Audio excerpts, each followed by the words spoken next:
आयुष पल्लवी को लेकर जाओ। नहीं, ये मेरे साथ नहीं जाएगी। मैं अपने दोस्तों को इस अनपढ़ लड़की से नहीं मिला सकता, मेरा मजाक बन जाएगा। उसके मना करने के बाद भी मुझे उसके साथ पार्टी में भेज दिया गया था। उस पार्टी में बहुत हाई क्लास लोग थे। तभी एक लड़का मेरे पास आकर इंग्लिश में बात करने लगा। इससे पहले कि आयुष उसकी बातों का जवाब देता, मैं फर फर इंग्लिश बोल कर उसके चेहरे की हवाइयाँ उड़ा चुकी थी। मैं बहुत इज्जत से उन सब से मिली और आयुष को झटका दे गई थी। अरे पल्लवी बेटी, तुम कब आई हो? आओ हमारे साथ नाश्ता करो। रीति आंटी ने मुझे मेन गेट से चलकर आते हुए देख लिया।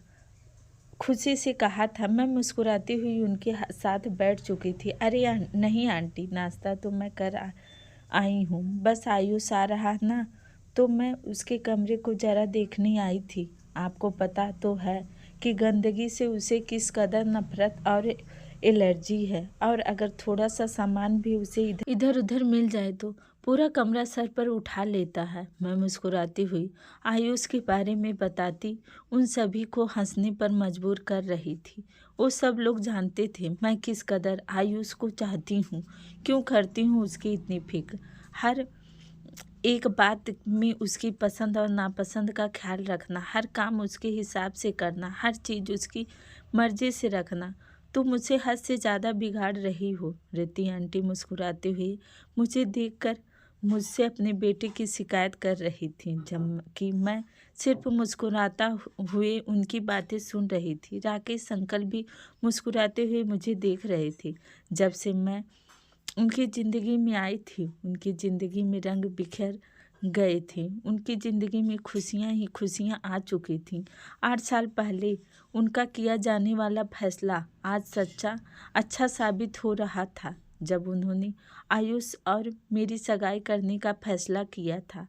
आज वह फैसला उन्हें सुकून दे रहा था। 8 साल पहले मैं अपने गांव से यहाँ उनके शहर आ बसी थी, जब मेरे माता पिता एक एक्सीडेंट में मर चुके थे। मैं बेहाल और परेशान सी लड़की अपने रिश्तेदारों को ढूंढते ढूंढते उन लोगों के पास आ पहुंची थी। ये लोग मेरे बहुत दूर के रिश्तेदार थे और राकेश अंकल ने मुझे अपने आयुष की दुल्हन बनाने का फैसला कर लिया था।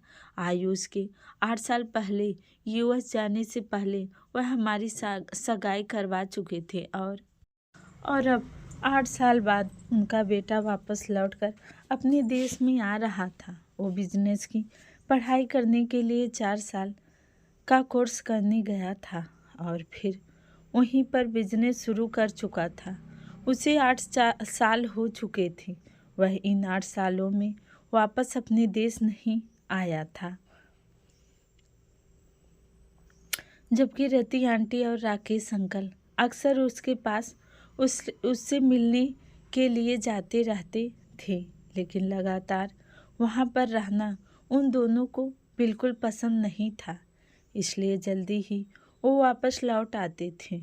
जब कि मैं 8 साल से उसके साथ सगाई के रिश्ते में बंधी हुई थी, मगर उसका सामना करने की हिम्मत मेरे अंदर अभी तक नहीं आई थी। एक ही महीना पहले अचानक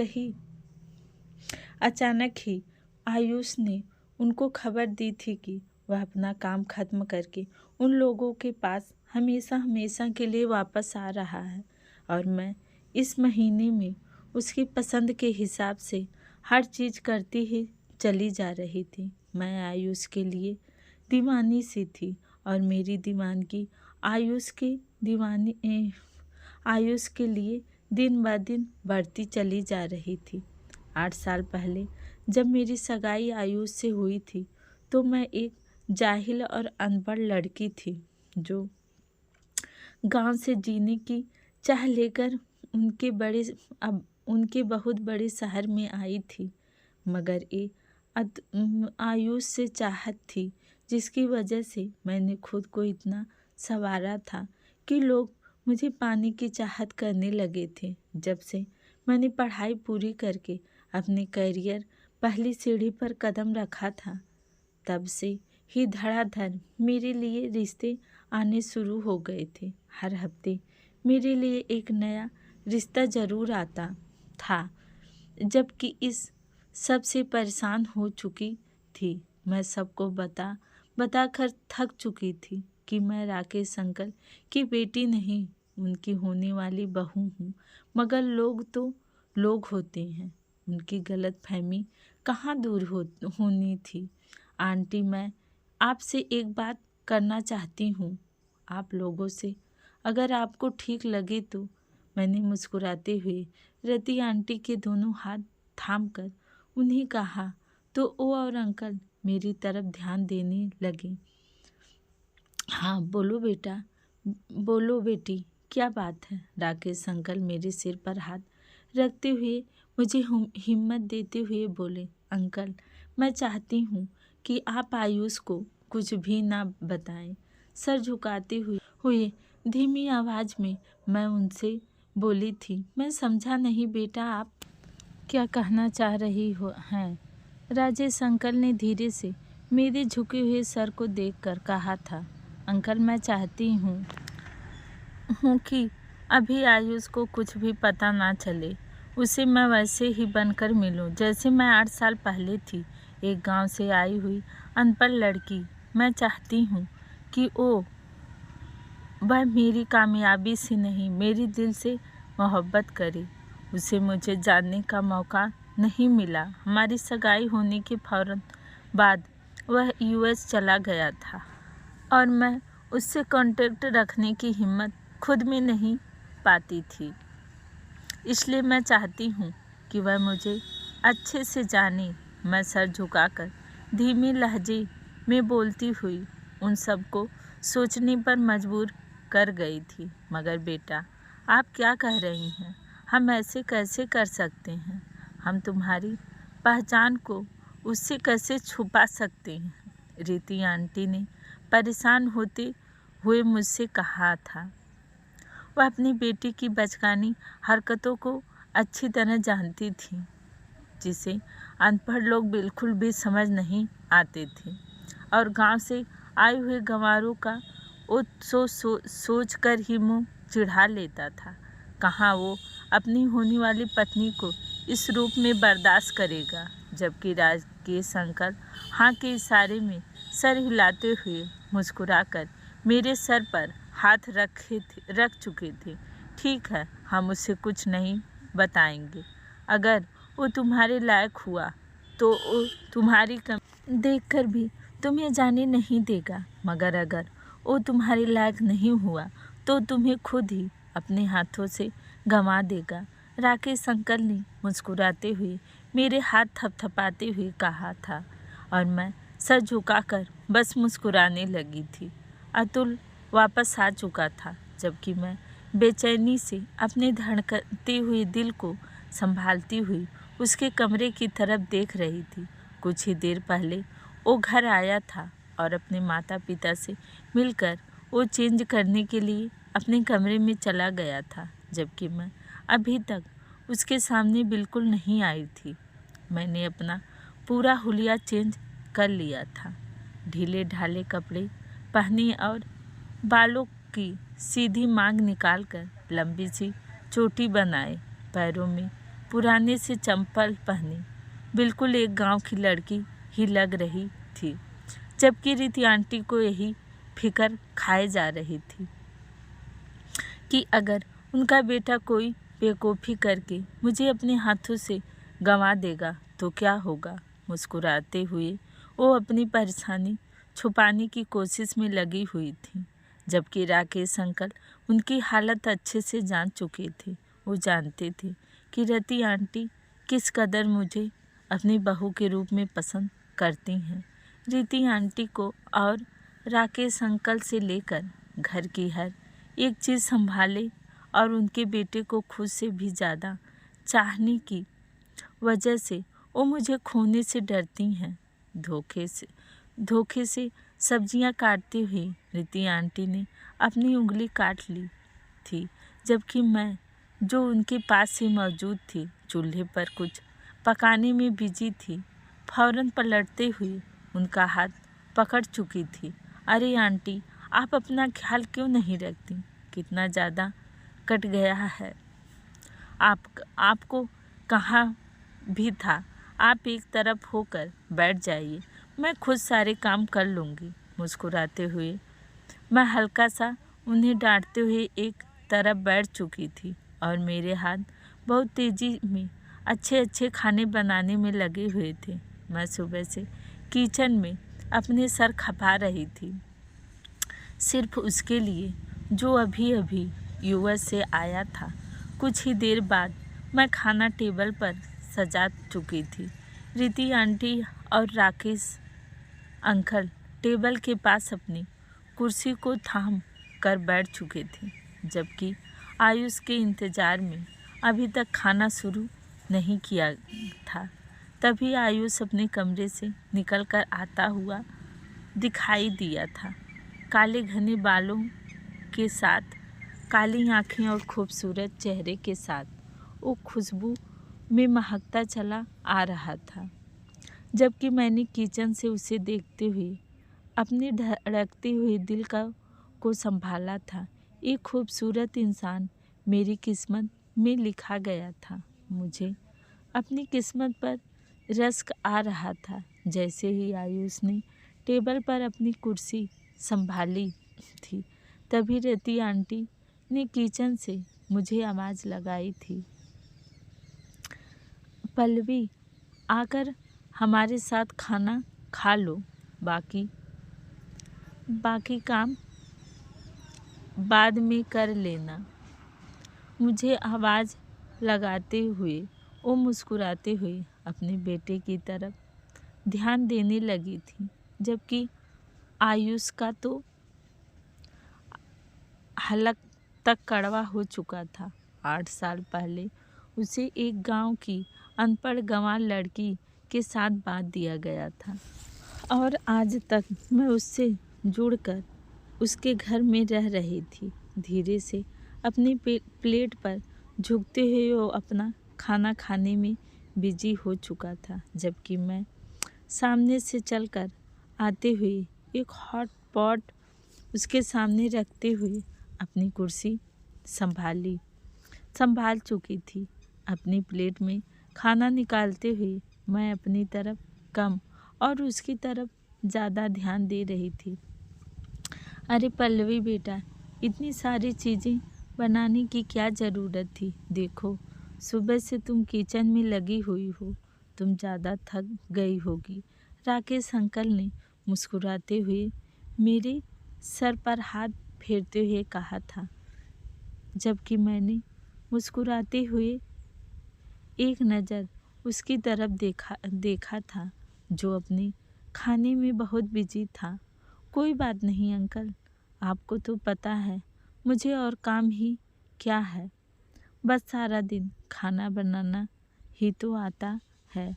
अपनी मुस्कुराहट दबाते हुए मैंने राकेश अंकल को देखकर कहा था, जबकि मेरी खूबसूरत आवाज़ सुनकर आयुष ने एक नज़र उठाकर मेरी तरफ देखा था।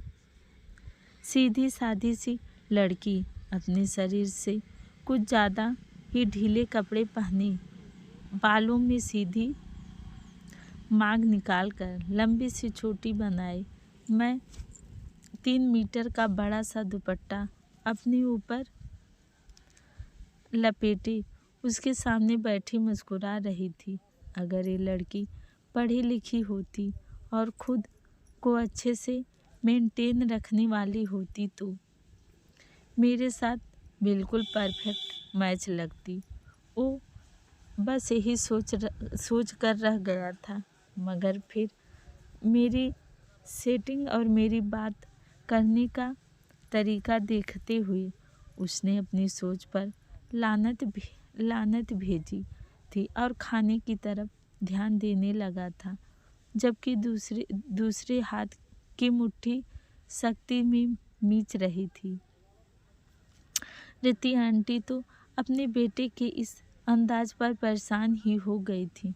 उन्हें एक समझदार और खूबसूरत लड़की अपने हाथों से निकलती हुई दिखाई दे रही थी और वो भी सिर्फ अपने बेटे की बेवकूफ़ी की वजह से आयुष तुम पल्लवी से मिले नहीं, इसे सारा खाना पल्लवी ने बनाया है, कम से कम उसकी तारीफ तो कर ही सकते हो।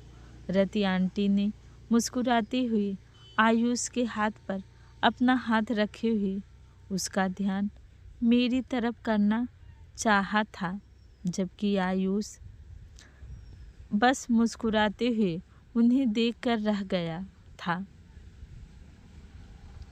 उनका पढ़ा लिखा बेटा जो विदेश से पढ़कर आया था, वह कैसे उसे मुझ जैसी अनपढ़ और जाहिल लड़की के साथ जोड़ सकती थी। वो ये बात सोचकर ही रह गया था। खाना अच्छा बना है, बस इतना कहते हुए वो फिर से अपने खाने में बिजी हो चुका था, जबकि राकेश अंकल के चेहरे पर एक मुस्कुराहट बिखर गई थी। और फिर यही सब रूटीन बनता चले जा रही थी। आयुष का जब भी मुझसे आमना सामना होता था, या तो मैं घर की सफाई में नौकरानी का किरदार निभा रही होती थी, या फिर सुस्ती से सोफे के आगे पड़ी टीवी देखने में मगन होती थी। मैं ज़्यादातर किचन में ही पाई जाती थी। मेरे हाथों में बहुत ही जायका था, और मैं देखने में भी बहुत खूबसूरत लड़की थी। क्या होता अगर मैं पढ़ी लिखी भी होती तो उसे अपनी किस्मत पर रश्क आता, मगर ऐसी लड़की वह खुद के साथ कैसे इमेजिन करता जो उसके साथ उसकी सोसाइटी में उठने बैठने की भी नहीं थी।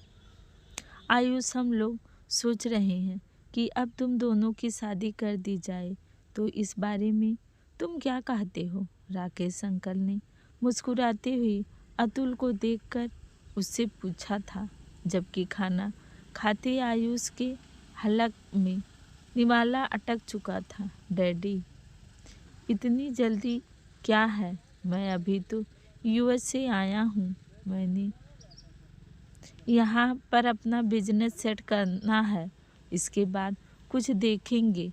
उसने जल्दी जल्दी बोलते हुए पानी का गिलास अपने मुंह से लगाया था, और जल्दी जल्दी में पानी पीते हुए इसने ये बात नोट नहीं की थी कि मैं अपने मुंह तक ले जाता हुआ निवाला छोड़कर उसके लिए पानी गिलास में भर रही थी। क्या मतलब? क्या जल्दी है?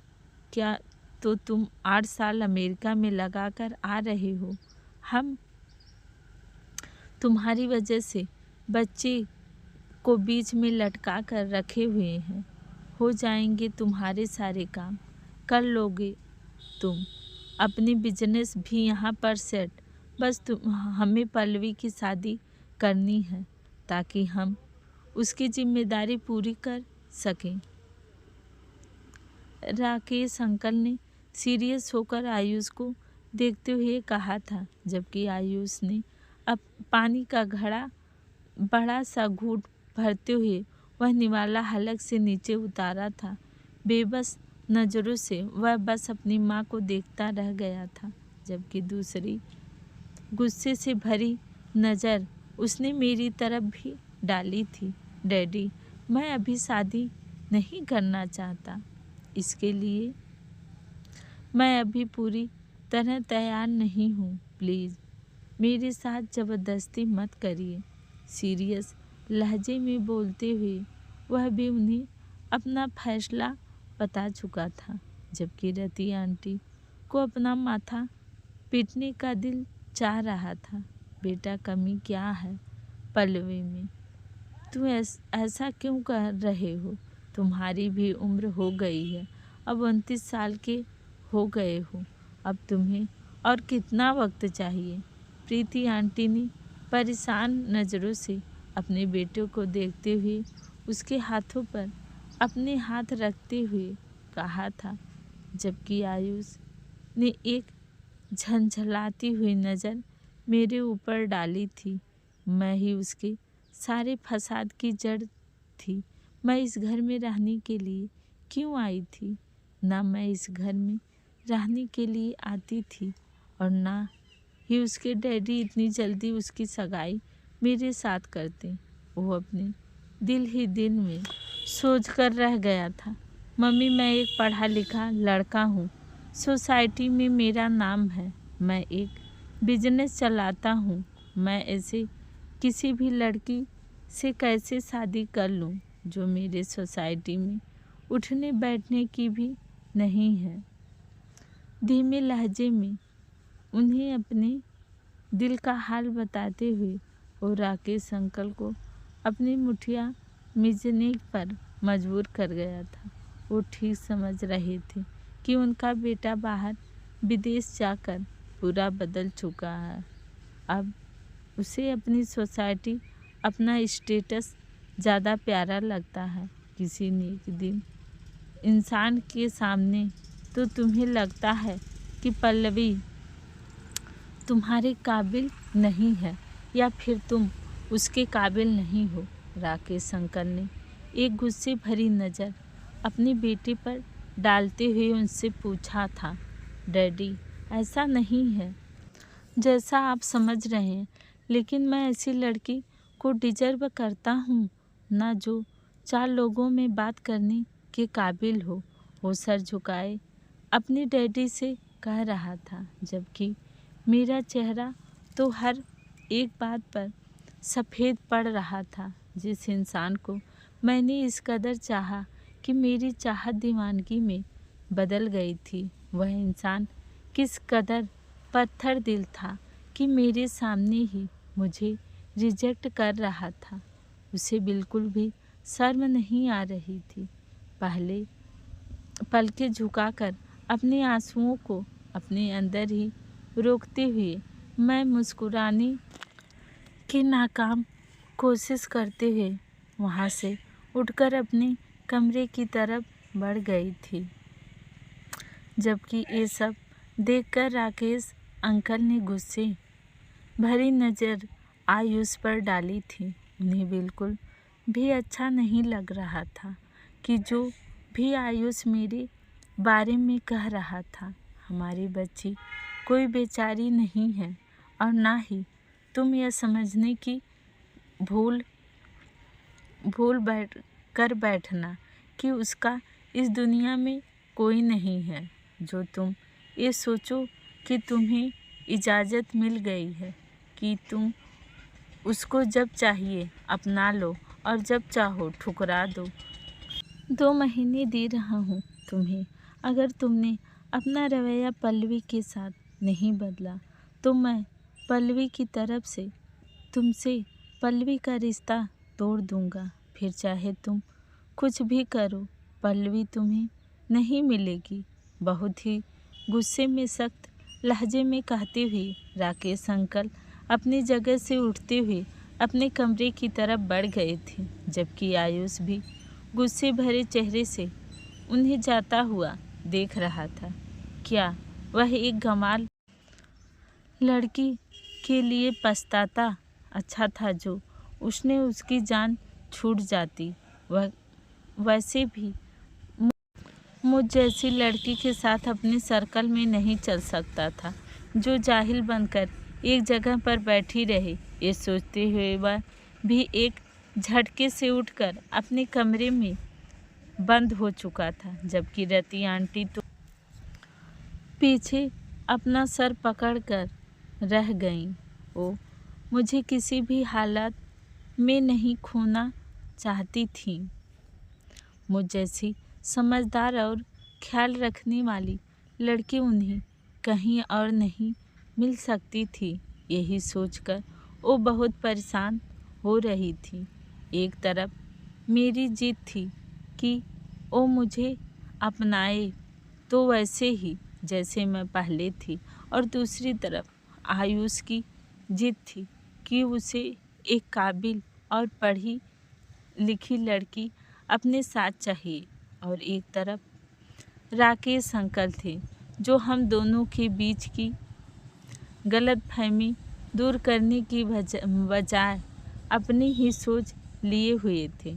1 हफ्ता हो चुका था इस बिना बात की जंग को, जिसमें ना ही कोई कुछ बोल रहा था और ना ही कुछ कर रहा था। एक तरफ मैं थी कि जब से मैंने आयुष की बात सुनी थी, मैं अपने कमरे की होकर रह गई थी। मैं तभी बाहर आती थी जब आयुष अपने कमरे में चला जाता था। खाना भी मैं सिर्फ नाम के लिए खाती थी। राकेश अंकल भी गुस्से से भरे हुए थे। वो भी अपना ज़्यादा वक्त कमरे में ही गुजारते थे।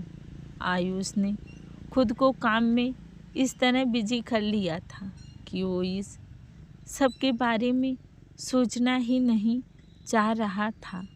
वो चाह रहा था कि बस किसी तरह ये 2 महीना गुजर जाए और यह मुझे अपनी जान छुड़ा ले। आयुष बेटा, तुम्हें क्या परेशानी है? तुम्हें पल्लवी क्यों पसंद नहीं? वो खूबसूरत है, हमारा ख्याल रखती है, तुम्हारे बारे में फिक्र करती है, इस घर को संभालती है। तुम्हें और क्या चाहिए? हाँ, बस तुम्हारे साथ सोशलाइज नहीं हो सकती, लेकिन तुम्हें 100 पीस थोड़ी चाहिए। तुम्हें तो घर बसाने वाली पत्नी चाहिए ना। रति आंटी को उसका पिछले 15 दिनों से सख्त रवैया देख रही थी। आखिरकार बोल पड़ी थी। उनको ये सोच ही फिक्र हो रही थी कि अगर मामला बिगड़ गया तो राकेश अंकल कभी भी अपनी कही हुई बातों से पीछे नहीं हटेंगे। रति आंटी मुझे अपनी बेटे की ज़िंदगी से जाने नहीं देना चाहती थी। वो जानती थी कि जब आयुष को सच पता चलेगा तो वह किस कदर पछताएगा। प्लीज़ मम्मी, कम से कम आप तो मुझे समझिए। मुझे ऐसी लड़की नहीं चाहिए जो खामोशी से एक कोने में बैठी रहे। मैं चाहता हूँ मेरी लाइफ पार्टनर ऐसी हो जिसे बोलना आता हो, जिसे सब देखते रह जाएं, जिसे देखकर हर कोई इज्जत से अपनी नज़र झुकाने पर मजबूर हो जाए। रति आंटी को देखकर कहता हुआ वह किसी दूसरे ख्यालों में खो चुका था। जब रति आंटी ने गुस्से में अपनी आंखें सख्ती से मींची थीं, वह बिल्कुल वैसी ही है, वह बिल्कुल वैसी है जैसे तुम्हें चाहिए। वह अपने मन में सोचकर ही रह गई थी। राकेश अंकल की कही हुई बात को 1 महीना होने वाला था। हर चीज़ अपनी जगह पर वापस आ गई थी, लेकिन मैं कहीं खो सी गई थी। खाने के टेबल हो या फिर घर में हमेशा खामोशी दिखती थी। टेबल पर बैठते हुए मैं सिर्फ अपनी प्लेट को घूरती रहती थी। कोई कुछ बात करता था तो मैं सिर्फ हाँ या ना में जवाब दे देती थी और बात वहीं ख़त्म कर देती थी। मेरी हंसी, मेरी खुशियाँ, मेरी बातें, हर चीज़ गुम होकर रह गई थी। नोट तो आयुष ने भी किया था कि अब उसका निवाला अटकने पर कोई उसे पानी का गिलास भर कर नहीं देता था। उसका कमरा साफ होता था, मगर वह वाली बात नहीं होती थी। उसकी एक एक चीज़ को उसकी जगह पर रखने का तरीका तो सिर्फ मुझे ही था। अब खाने की टेबल पर उसकी पसंद की चीज़ें बहुत कम दिखती थी। वक्त से पहले किए हुए मिलने वाले उसके काम अब उसे बोल बोल कर किसी से करवाने पड़ते थे। आयुष ने नोट किया था कि अब मैं अपने कमरे से भी ज़्यादा बाहर नहीं आती थी और काम करने के लिए भी मेरी जगह एक नौकरानी आ चुकी थी। आयुष के मुंह का टेस्ट बहुत ज़्यादा बेकार होकर रह गया था। उसका दिल चाहता था कि वह शुरू वाले खाने उसे मिलते रहें, लेकिन उसने मुझसे कहना अब ऐसा था कि अपने मुंह पर थप्पड़ मारना। आयुष को अब मेरी कमी खलने लगी थी, लेकिन वह खामोशी से सब कुछ होता हुआ देख रहा था, क्योंकि उसे पत्नी अपने हिसाब से चाहिए थी। अतः आयुष बेटा, तुम कहाँ जा रहे हो? रति आंटी ने आयुष को तैयार होकर बाहर निकलते देखकर उससे पूछा था, जबकि आयुष जल्दी जल्दी में बाहर निकलता हुआ उन्हें देखकर रुक गया था। आँखों की कोने से देखते हुए उसे किचन में मैं दिखाई दे रही थी, मगर वह मुझे नज़रअंदाज करते हुए रति आंटी की तरफ बढ़ा था। मम्मी, आज मुझे एक पार्टी में जाना है। मेरे सर्कल में एक बिजनेसमैन है, उन्होंने पार्टी रखी है तो मुझे भी अटेंड करने के लिए बुलाया है।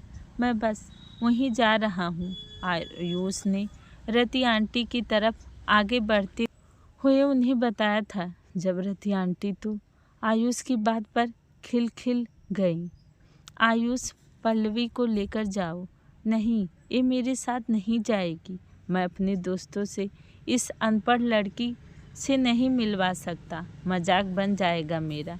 रति आंटी ने जैसे ही आयुष को देखकर बोला था, सामने से फट से आयुष का जवाब आया था, जिस पर वह मुठियाँ मीच कर रह गई थी।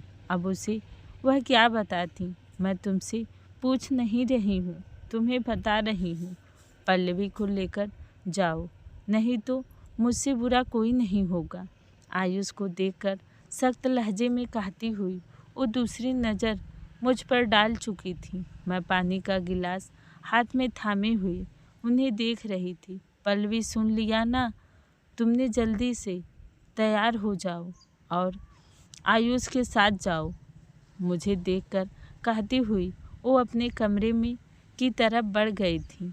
जब उनकी कही हुई बातों में छुपी हुई धमकी सुनकर मैं चुपचाप अपने कमरे की तरफ तैयार होने के लिए चली गई थी, जबकि आयुष ने गुस्से में झुलझुलाते हुए अपने बालों में हाथ चलाते हुए थे। क्या परेशानी है जो ये मेरे गले पड़ गई? अब जब छोड़ना ही है तो ये फालतू की काम करवाने की क्या ज़रूरत है?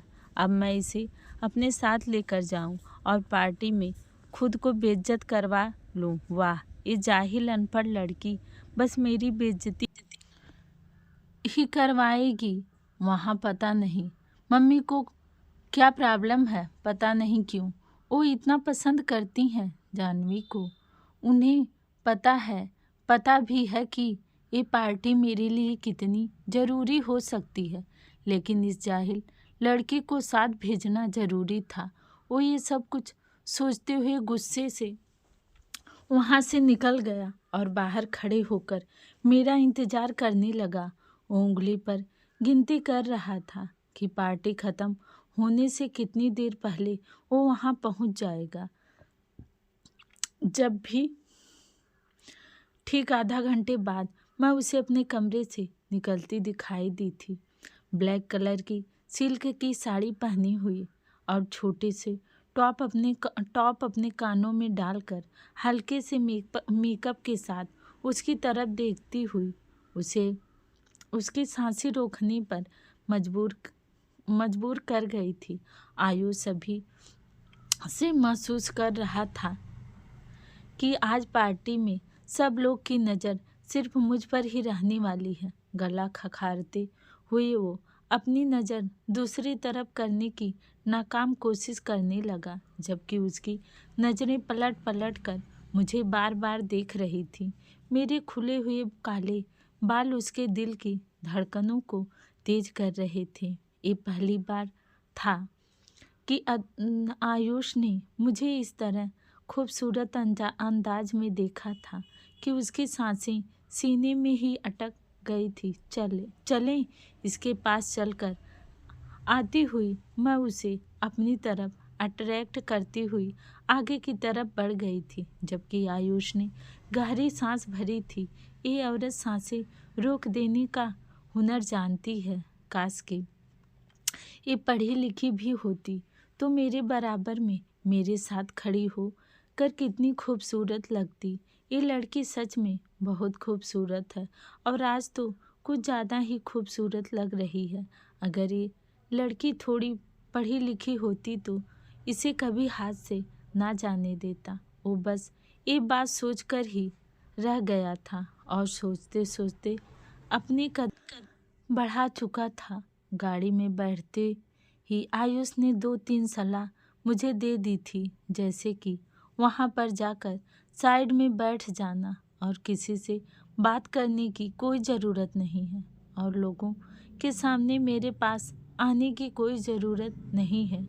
मुझसे दूर दूर ही रहना। वो नहीं चाहता था कि 4 लोगों में मेरी वजह से उसे शर्मिंदगी हो, जबकि मैं खामोशी से अपना चेहरा खिड़की की तरफ किए हुए उसकी बातों को सुनते हुए अपने दिल को जख्मी होता हुआ महसूस कर रही थी। मुझसे ये सब बर्दाश्त नहीं हो रहा था। ये सब मेरे बस में नहीं था। ना ही अपनी मंगेतर से मोहब्बत हो जाना मेरे बस में था और ना ही उसके मुंह से इस कदर चुभती हुई बातें सुनकर मेरे दिल के टुकड़े टुकड़े होना मेरे बस में था। मैं बहुत बुरे तरीके से मायूस होकर रह गई थी, जबकि मैंने अपने आंसुओं को रोक रखा था। 2-3 बार आयुष की बातें सुनने और मैं सिर्फ हाँ के इशारों से सिर हिलाकर उसे यकीन दिला चुकी थी कि मैं ऐसा ही करने वाली हूँ। और आयुष मेरे यकीन दिलाने पर अपना ध्यान सामने की तरफ कर गया था, जहाँ हम बैंक्वेट के अंदर जा रहे थे। हम हॉल के अंदर जा चुके थे, जहाँ सारे लोगों का ध्यान सिर्फ और सिर्फ मेरे ऊपर था। ब्लैक कलर की सिल्क की साड़ी में मेरा खूबसूरत रूप हर किसी को पलट पलट कर देखने पर मजबूर कर रहा था, जबकि आयुष भी अपनी नज़रें कंट्रोल में नहीं रखते हुए बार बार मुझे देखता जा रहा था। आयुष के साथ हाल में आते वक्त वह मुझे छोड़कर एक तरफ बढ़ गया था, जबकि मैं गहरी सांस लेती हुई एक कोने में कुर्सी और टेबल पर बैठ चुकी थी। मैं अपनी नज़रें झुकाए अपने हाथों की उंगलियां मसलने में बिजी थी। मेरा दिल जख्मी हो चुका था। मैं अपने जख्मों पर मरहम चाहती थी, लेकिन उसके बदले मुझे बार बार नमक मिल रहा था। आंखें मीचते हुए मैंने ये आखिरी जख्म खुद पर महसूस किया था कि क्यों मैं किसी को इतना हक दूं कि कोई भी मेरा दिल तोड़कर चला जाए। क्या मैं इतनी बुरी हूँ? हाँ, मैंने गलत किया था। मैंने खुद के साथ बहुत गलत किया था। मैंने यह सांसें अपने लिए नहीं बल्कि अपने होने वाले पति के लिए ली थी, लेकिन वह पति तो मुझे धोखा देकर चला गया। मैंने उससे इतनी मोहब्बत की थी कि शायद ही किसी से करती, लेकिन उसे मेरी मोहब्बत की कोई कदर नहीं है। वह तो बस मुझे बेइज्जत करता रहता है। पता नहीं क्या समझता है। मुझे जब दिल चाहता है बुरा भला कहकर चला जाता है।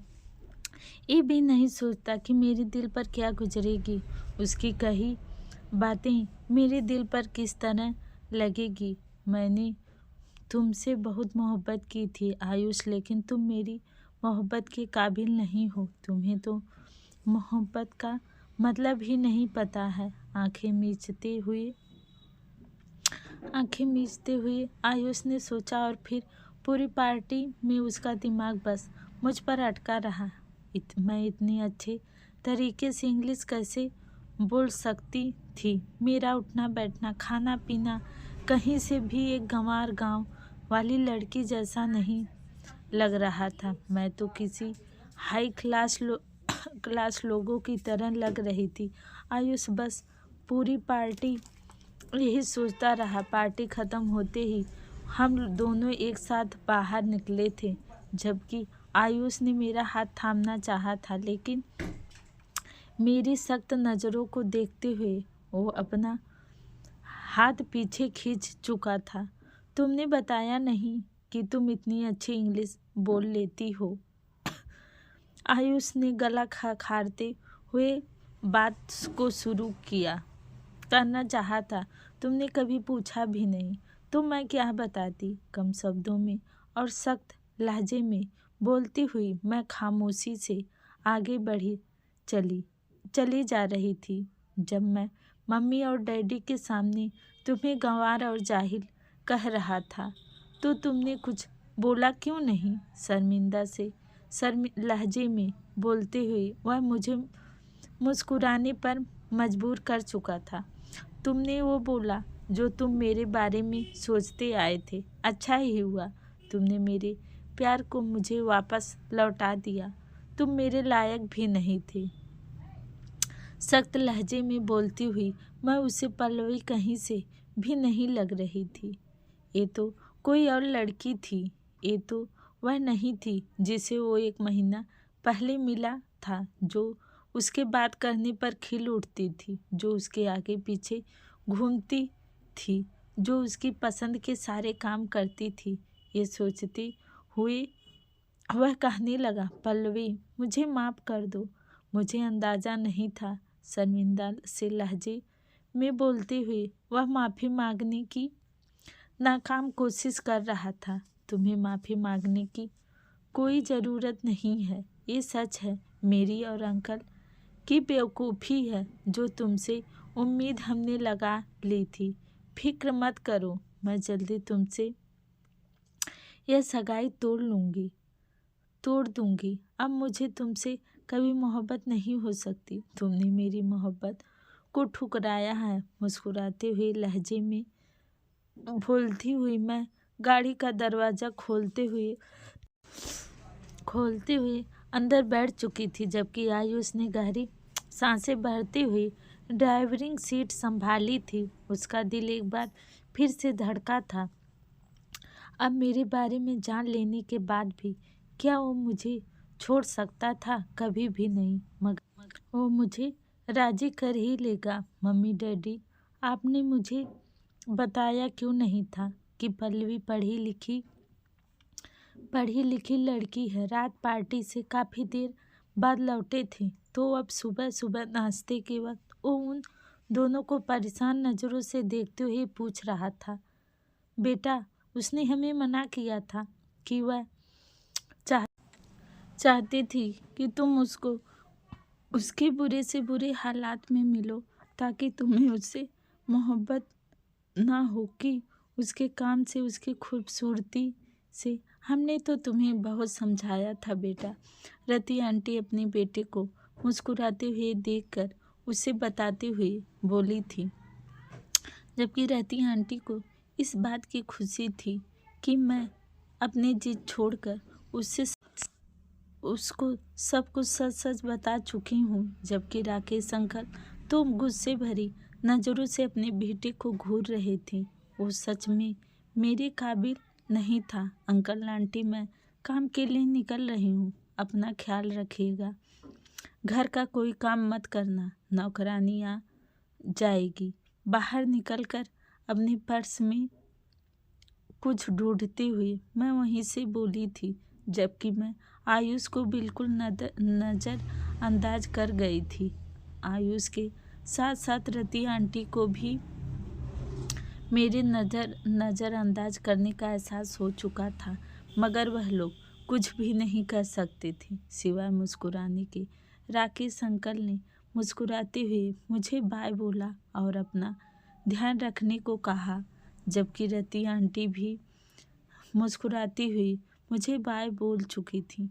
आयुष बेचैनी से मुझे जाते हुए देख रहा था। मम्मी, पल्लवी कहाँ गई है और कौन से काम की बात कर रही है? आखिर उसे काम करने की क्या ज़रूरत पड़ी है? बेचैनी भरे अंदाज से वह रति आंटी से सब कुछ पूछ रहा था, जबकि वह दोनों आयुष के इस तरह पूछने पर मुस्कुराए थे, मगर यह मुस्कुराहट आम मुस्कुराहट जैसी नहीं थी। उसे हम में से किसी की भी ज़रूरत नहीं है। अपने खर्चे उठाने के लिए वह अकेले ही काफ़ी है। तुम्हारे लिए वह छुट्टियां ले चुकी थी। 1 महीने से इस घर के काम करते देखकर क्या तुमने सच में उसे नालायक समझ लिया था? मगर जब उसे एहसास हो गया कि तुम सिवाय उसका वक्त बर्बाद करने की और कुछ भी नहीं कर रहे हो, वह वापस अपने काम पर जाने के लिए निकल चुकी है। तुमने उसे बहुत मायूस किया है। वह तुमसे बहुत मोहब्बत करती थी। तुम्हारे लिए उसने क्या कुछ नहीं किया। राकेश अंकल ने खड़े होकर अपने कपड़े झटकते हुए एक नज़र अपने बेटे को देखते देखते हुए कहा था, जबकि वह भूत बने दोनों को देख रहा था। आखिर और कितने राज थे जो बार बार बाहर आ रहे थे। वो सोचकर रह गया था, वह करती क्या है। आयुष ने बेचैनी से ये सवाल पूछा था, जबकि राकेश अंकल जाते हुए मुड़कर उसे देखने लगे। शायद तुमने उसका पूरा नाम नहीं सुना है। डॉक्टर पल्लवी कुमारी। मुस्कुराते हुए आयुष को देखकर वह बोलते वहाँ से जा चुके थे, जबकि आयुष हैरान नज़रों से उन्हें जाते हुए देख रहा था। जिस लड़की को वह नालायक और अनपढ़ समझ रहा था, वह डॉक्टर में पीएचडी कर चुकी थी। इन 8 सालों में मैंने खुद को इस कदर संवारा था कि लोग चल चल कर मेरे पास आया करते थे। लेकिन आयुष ने क्या किया, अपने घमंड और अपने सेल्फिशनेस के चलते मुझे मेरे दिल को जख्मी किया, और जख्मी भी ऐसा जो दोबारा वह नहीं बन सकता था जो पहले था। बेचैनी से अपने चेहरे पर हाथ फेरते हुए उसने अपने ऊपर कंट्रोल करने की कोशिश की थी, मगर वह जानता था कि अब यह मुमकिन नहीं है। 2 दिन यूं ही बेचैनी में गुजर गए। मैं 2 दिन से अस्पताल में ड्यूटी कर रही थी। 1 महीना छुट्टी लेने के चक्कर में मेरे काफ़ी सारे केस पेंडिंग में पड़े हुए थे जो मुझे अब देखने थे, जबकि आयुष बेचैनी से मेरे वापस आने का इंतज़ार कर रहा था। वह इस कदर काबिल और पढ़ी लिखी लड़की को कैसे हाथ से जाने देता, जो बिल्कुल उसके टाइप की थी। बिना घर में किसी को बताए वह मेरे अस्पताल की तरफ निकल चुका था। वो जैसे ही हॉस्पिटल पहुंचा था, रिसेप्शन लिस्ट से पूछकर सीधा मेरे वार्ड की तरफ गया था। अभी वो थोड़ी दूर ही था जब उसके कानों में कुछ आवाज़ें सुनाई दी थी। डॉक्टर पल्लवी, आपने जवाब नहीं दिया था। मैंने कुछ समय पहले आपसे कुछ सवाल पूछा था। डॉक्टर अभय ने मुझे देखते हुए मुझसे पूछा था, जबकि मैंने गुस्से में अपनी मुठ्ठियाँ मीचते हुए एक नज़र डॉक्टर अभय की तरफ डाली थी। देखिए डॉक्टर साहब, आपको पहले भी बता चुकी हूँ और अभी फिर से बता रही हूँ, आपसे शादी करने का मेरा कोई इरादा नहीं है, क्योंकि मैं पहले ही सगाई कर चुकी हूँ। तो आप इस तरह मुझे अप्रोच करना छोड़ दीजिए, यह आप पर अच्छा नहीं लगता। सख्त लहजों में डॉक्टर अभय को देखकर बोलती हुई मैं आगे की तरफ बढ़ गई थी, जबकि डॉक्टर अभय ने मुस्कुराती नज़रों से मेरी तरफ देखा था, मगर फिर हिम्मत ना हारते हुए मेरे कदमों से कदम मिलाते हुए वहाँ एक मरीज को चेक करने के बहाने से मेरे पास टहल रहा था। डॉक्टर पल्लवी, सगाई का मतलब ये होता है कि आज नहीं तो कल उम्मीद होनी चाहिए कि आपका होने वाला पति आएगा और आपको लेकर चला जाएगा। जबकि पार्टी में हम सब ने देख लिया था कि आपके पति आकर आपके साथ जुड़कर रहना चाहेंगे, जो आपको शर्मिंदगी समझता है। डॉक्टर अभय ने मुस्कुराते हुए मेरी तरफ देखते हुए कहा था कि उसकी बातों पर अतुल ने अपनी मुठ्ठियाँ खींचती सख्ती से मींच ली थी। उसने अपने टूटते हुए सब्र को बहुत मुश्किल से कंट्रोल किया था। आपको इससे मतलब नहीं होना चाहिए कि मेरे पति मेरे साथ कैसे हैं और कैसे नहीं। आप खुद पर ध्यान दीजिए। जो एक सगाई वाली लड़की को बार बार अप्रोच करने की कोशिश कर रहे हैं, मुख गुस्से में कहती हुई आगे बढ़ चुकी थी। जबकि आयुष ने एक नज़र डॉक्टर अभय पर डाली थी और दूसरी नज़र मुझ पर डाली थी, जो उसे खाने को तैयार थी। जबकि मैं बिना पलटे आगे बढ़े चले जा रही थी। मुझे पलटना नहीं था, मैं कहीं पर रुकना नहीं चाहती थी। पल्लवी, मेरी बात सुनो। अतुल ने मुझे ढूंढते ढूंढते मेरे पीछे पीछे आया था, मुझे पुकारते हुए रोक चुका था। जबकि मैं एक झटके से पलटते हुए उसे हैरान नज़रों से देख रही थी। उसका भला यहाँ अस्पताल में क्या काम? कहीं उसे कोई चोट तो नहीं आई? ये सोचकर मेरे दिमाग में आते ही मैं उसकी तरफ परेशानी से बढ़ी थी। क्या बात करनी है आपको मुझसे? अब भी कुछ बाकी रह गया है? अगर रह गया हो तो आप बता दीजिए। हाँ, 1 मिनट, कहीं आप ये तो नहीं कहने आए क्या आप अब मुझसे शादी करना चाहते हैं? ओ क्या है ना, डॉक्टर जानवी कुमारी से शादी हर कोई करना चाहता है, मगर मैं चाहती थी कि कोई पल्लवी से शादी करना चाहे तो अगर इस वजह से आए हैं तो वापस लौट जाइए, बेहतर होगा।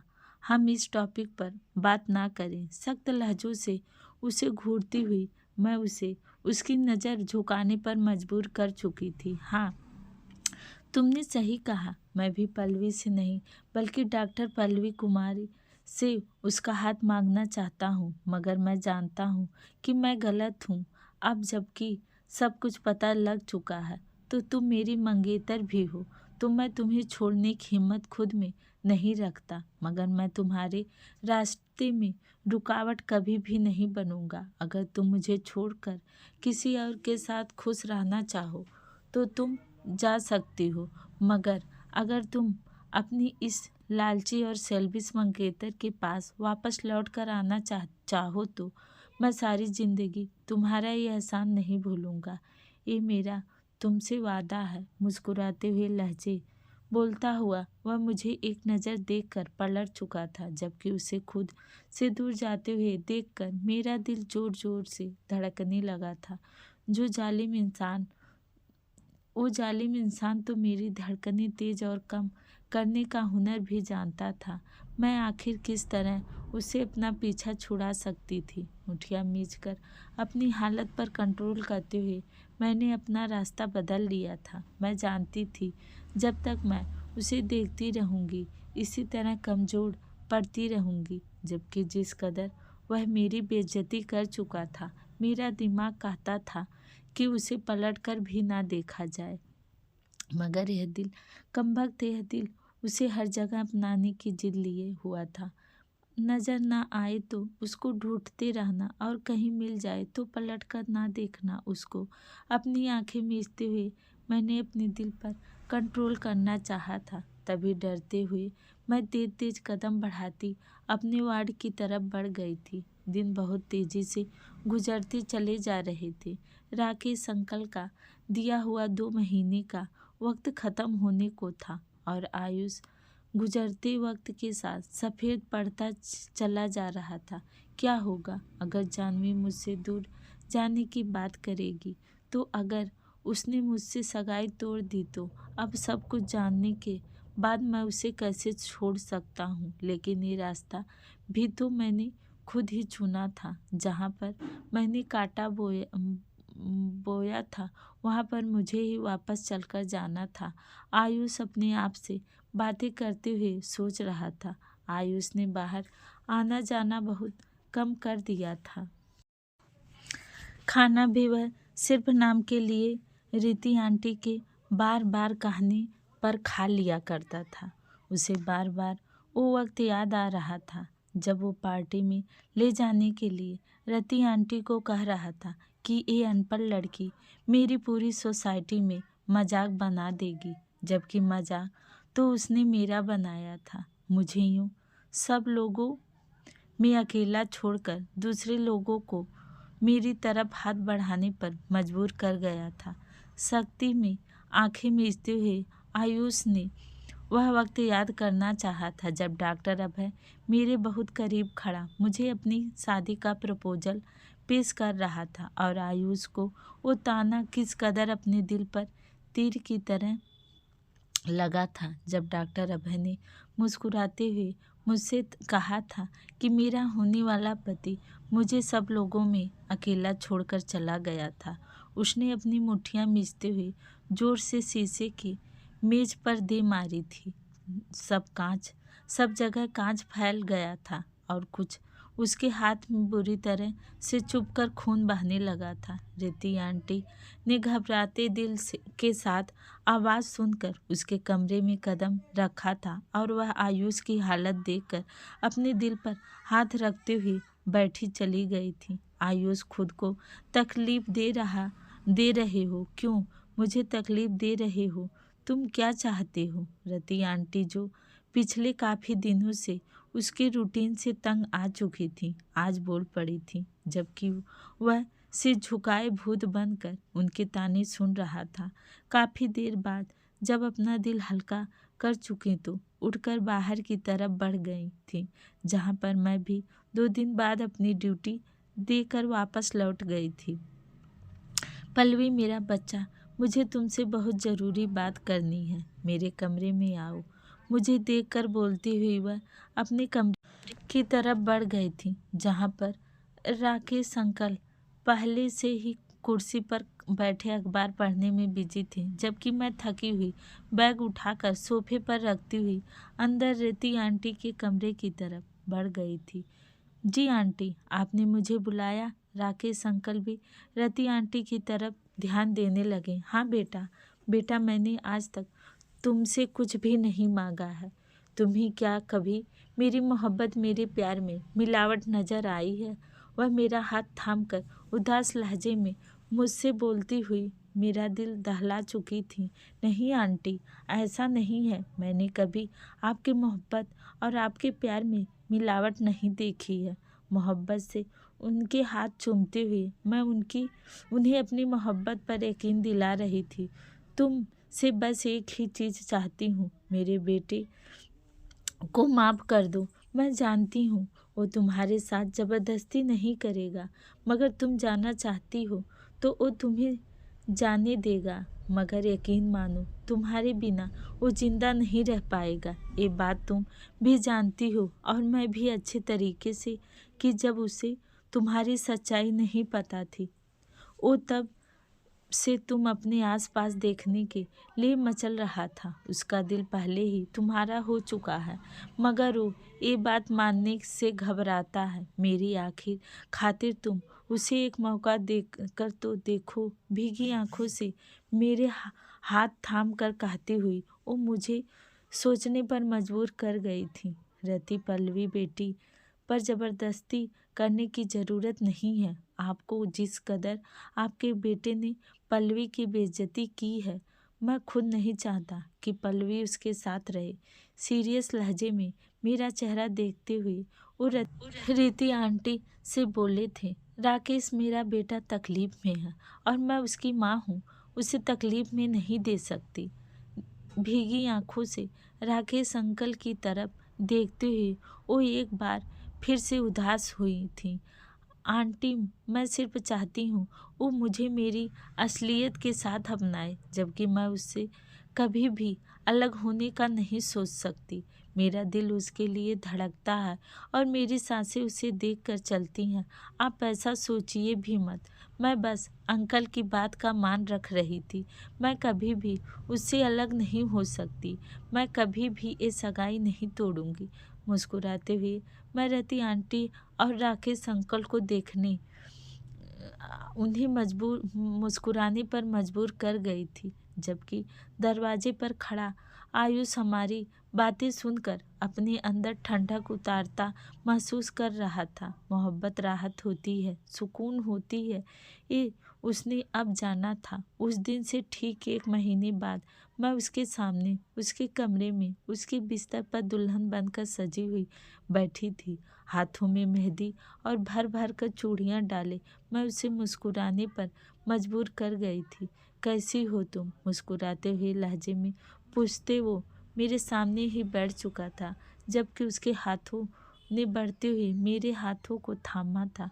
मेरे हाथों को अपनी नाक के पास लाते वो मेरी खुशबू को अपने अंदर उतार लेना चाहता था। जानता हूँ मेरी कोई भी बात तुम्हारे इन जख्मों पर मरहम नहीं रख सकती जो मैं पहले तुम्हें दे चुका हूँ, मगर मैं फिर एक कोशिश करना चाहता हूँ और ये कोशिश मैं सारी ज़िंदगी करता रहूँगा। मुझे तुमसे मोहब्बत हो गई और तुम शायद यकीन नहीं करोगी, मगर जब तुमने अपनी बच्चों वाली हरकतें छोड़कर सीरियस होना शुरू किया था, तब से मुझे तुम्हारी कमी का हर जगह महसूस हो रही थी।